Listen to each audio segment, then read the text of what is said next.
porque señor, a veces ya le quieren echar la culpa a ustedes. Sí, ok. Señor, ¿cómo está? Soy Toño. Bueno, aquí estamos verificando lo que es la distribución del carro. Como puede ver usted acá, mire. Ve acá, se ve esto seco, como que no estuviera subiendo bien el aceite.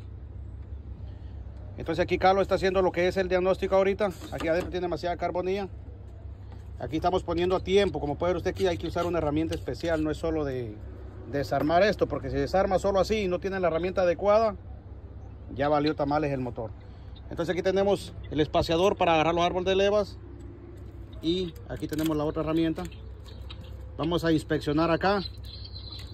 Aquí vamos a checar lo que es el tensor hidráulico, ¿correcto? Y vamos a mover ahorita estos son los sprockets. Estos también se ven un poco secos, como que no hay mucha lubricación. Duda, pregunta, me llama al 240-354-8897. Entonces, de esto era lo que yo le estaba hablando ayer.